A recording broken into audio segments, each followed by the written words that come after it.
China ఏం చేసినా ప్రపంచంపై పెను ప్రభావం పడుతుందనడంలో ఎలాంటి సందేహం లేదు. భారత సరిహద్దుల్లో బ్రహ్మపుత్రపై భారీ డ్యాంను డ్రాగన్ కంట్రీ నిర్మిస్తుంది. ఈ డ్యాంతో బ్రహ్మపుత్ర ప్రవాహాన్నే ప్రభావితం చేయనుంది. బ్రహ్మపుత్ర డ్యాం పాత మ్యాటర్, కానీ డ్రాగన్ కంట్రీ ఓ దేశంలో ఏకంగా ఒక నదిని రాత్రికి రాత్రి చంపేసింది. చైనా నిర్లక్ష్యం కారణంగా నది ఒక ప్రాంతంలో ఎండిపోతే మరొక ప్రాంతంలో నీరు విషపూరితంగా మారాయి. నదిపై ఆధారపడిన జీవజాలం చనిపోయాయి. లక్షల మందికి జీవనాధారంగా ఉన్న నది ఇప్పుడు శ్మశానాన్ని తలపిస్తుంది.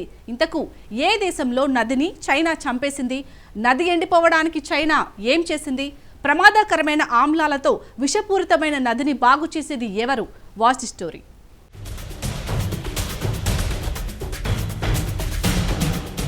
కాఫీ నదిని డ్రాగన్ ఎలా చంపేసింది?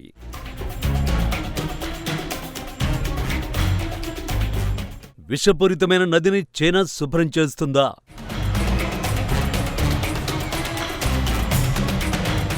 చైనా ఆగడాలపై జాంబియన్ల మౌనం ఎందుకు?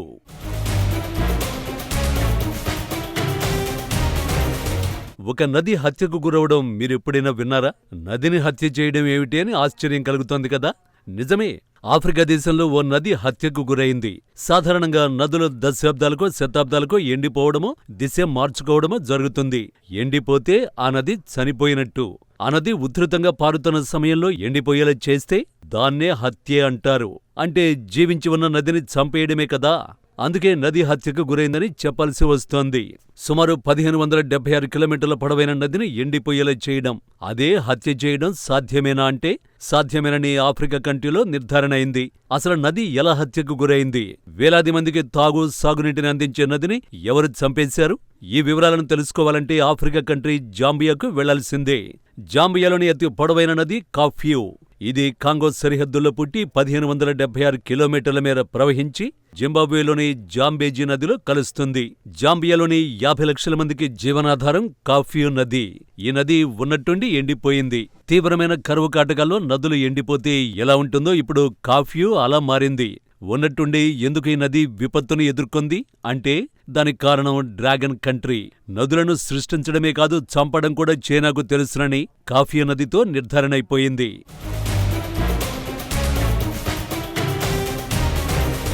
ఈ ఏడాది ఫిబ్రవరి 18న జాంబియాలో భారీ పర్యావరణ విపత్తు సంభవించింది. అప్పటి వరకు నీటితో కళకళలాడుతున్న కాఫ్యూ నది ఎండిపోయింది. దీనికి కారణం కాపర్ శుద్ధి వ్యర్థాలు కాఫ్యూ నదిలోకి చేరడమే. నిజం చెప్పాలంటే ఇది విపత్తు కాదు, చైనా కంపెనీ వైఫల్యం. ఉత్తర జాంబియాలో చైనాకు చెందిన మైనింగ్ కంపెనీ ఒకటి ఉంది. దాని పేరు సినో మెటల్స్ లియాచ్ జాంబియన్ లిమిటెడ్ SMLZ. జాంబియాలో రాగి గనుల్ని ఈ కంపెనీ తవ్వుకుంటోంది. అయితే రాగిని శుద్ధి చేసిన తర్వాత వెలువడే ఆమ్ల వ్యర్థాలను చైనా నదికి సమీపంలోనే నిల్వ చేసింది. అయితే ఆమ్లాలో నిల్వ ఉంచిన కట్ట కూలిపోయింది. దీంతో విషపూరితమైన 5 కోట్ల లీటర్ల ఆమ్ల వ్యర్థాలు నదీ ప్రవాహంలోకి చేరిపోయాయి. దీంతో కాఫ్యూ నది పూర్తిగా ఎండిపోయింది. నదిలోని జీవజాలం చచ్చిపోయింది. చుట్టూ ఉన్న చెట్లు, పచ్చని మొక్కలు కాలిపోయాయి. ఆ తర్వాత వచ్చిన నీటిలో భారీ లోహాలు, ఆమ్లాలతో దిగువకు నీరు ప్రవహిస్తోంది. దీంతో పూర్తిగా నది విషపూరితంగా మారింది. లక్షల మందికి ఆధారంగా ఉన్న ఈ నది ఇప్పుడు చచ్చిపోయిన చేపలు, ఎండిపోయిన మొక్కలతో దర్శనమిస్తోంది. వ్యవసాయ భూములు విషపూరితమయ్యాయి. సింపుల్గా చెప్పాలంటే ఈ నది ఇప్పుడు శ్మశాన వాటికగా మారింది. ఫిబ్రవరి 18కి ముందు కళకళలాడిన ఈ నది ఇప్పుడు వెలవెలబోతున్నది.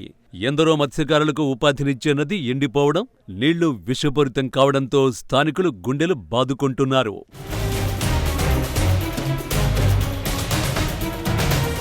కాఫ్యూ నది ఆధారం చేసుకుని జాంబియాలో చాలా మంది పొలాల్లో చేపలను పెంచుతున్నారు. ఇప్పుడు పొలాల్లోకి నదుల నీరు చేరడంతో చేపలన్నీ చనిపోయాయి. దీంతో వాటి కోసం పెట్టుకున్న ఖర్చంతా వృధా అయిందని మత్స్యకారులు ఆందోళన వ్యక్తం చేస్తున్నారు. కళ్ళెదుటే చేపలు చనిపోతున్నా తాము ఏమీ చేయలేకపోతున్నామని జాంబియన్ రైతులు వాపోతున్నారు.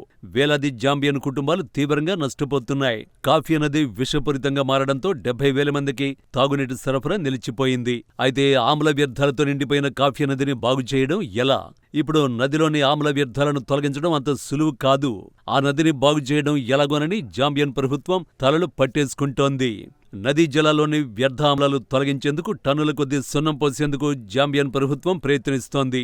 ఇప్పటికే ఈ పనిని వైమానిక దళానికి అప్పగించింది. సున్నంతో యాసిడ్ ని తటస్థీకరించొచ్చని నిపుణులు సూచించడంతో జాంబియన్ ప్రభుత్వం ఆ పనిలో నిమగ్నమైంది. నదిని కాలుష్యరహితంగా మార్చేందుకు నిపుణుల సహకారం కోసం జాంబియన్ అధ్యక్షుడు హకైండే హిచిలేమా పిలుపునిచ్చాడు. ఈ నది ఎండిపోవడంపై Sino Metals Leach Zambian Limited ఏమంటోంది?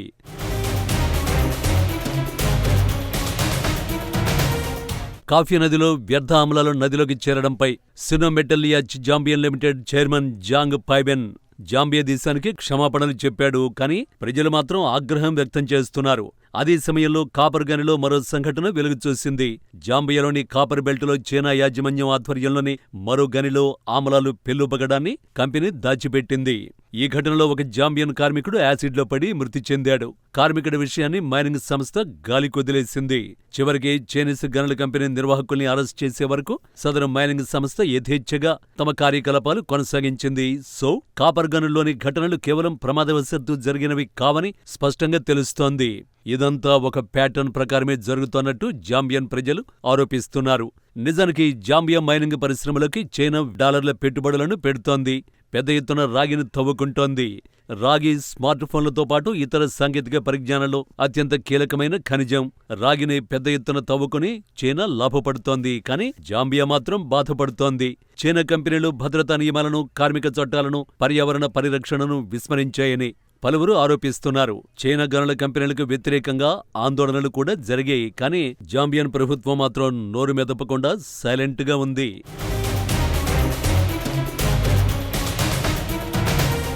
Zambia ఆర్థిక వ్యవస్థ రుణాల ఊబిలో చిక్కుకున్నది. ఆ దేశం మొత్తం $630 కోట్ల విదేశీ రుణాన్ని తీసుకుంది. అందులో చైనా నుంచి తీసుకున్న రుణాలే సగానికి పైగా ఉన్నాయి. బీజింగ్ నుంచి అత్యధికంగా రుణాలను తీసుకున్న దేశంగా జాంబియానే రికార్డు సృష్టించింది. ప్రధానంగా మౌలిక వసతుల నిర్మాణాలకు చైనా పెద్ద ఎత్తున నిధులను ఇచ్చింది. బీజింగ్ నుంచి $400 కోట్ల రుణాలను జాంబియా తీసుకుంది. ఆఫ్రికాలోనే రాగి నిక్షేపాలు అత్యధికంగా ఉన్న దేశాల్లో జాంబియా 2వ స్థానంలో ఉంది. 2 దశాబ్దాలుగా చైనా కంపెనీలు జాంబియాలో పాతుకుపోయాయి. ఇప్పటి వరకు $350 కోట్ల పెట్టుబడిగా పెట్టాయి. కేవలం 15,000 మందికి మాత్రమే ఉద్యోగాలను చైనా కంపెనీలు ఇచ్చాయి. చైనా ఎక్కడ పాగా వేసినా తమ ఇంజనీర్లు, నిపుణులనే ఎక్కువగా మోహరిస్తోంది. ఇక్కడ కూడా అదే వ్యూహాన్ని అమలు చేస్తున్నది. పైగా తమ దేశంలో పన్ను మినహాయింపులు, రాయితీలను పొందుతున్న సినో మెటల్స్ దేశీయంగా వృద్ధికి ఏమాత్రం సహకరించడం లేదని స్థానికులు ఆరోపిస్తున్నారు. అసలు చైనా నుంచి రుణాలను తీసుకోవాల్సిన అవసరం జాంబియాకు ఏమిటి అంటే, కొన్నేళ్లుగా జాంబియా ఆర్థిక వ్యవస్థ అంతంత మాత్రంగానే ఉంది. పెట్టుబడుల పేరుతో జాంబియాలో డ్రాగన్ పాగా వేసింది. ఈ క్రమంలో 2020లో జాంబియా దివాలా తీసింది.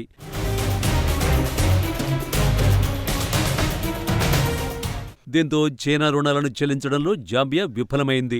రుణాల చెల్లింపును పునర్నిర్మించాలని జాంబియా పలుమార్లు బీజింగ్ను కోరింది. కానీ చైనా మాత్రం సస్యమిర అంటోంది. జాంబియా ముక్కు పిండి మరీ చైనా వసూలు చేస్తోంది. ఇప్పుడు జాంబియా పర్యావరణవేత్తలు, పౌరులు కాఫీ నది కలుషితం కావడంపై ఆగ్రహం వ్యక్తం చేస్తున్నారు. ఇప్పుడు నదిని చైనా కంపెనీ శుభ్రం చేస్తుందా, లేక జాంబియన్ ప్రభుత్వమే దాన్ని కూడా భరించాలా అన్నది తెలియడం లేదు.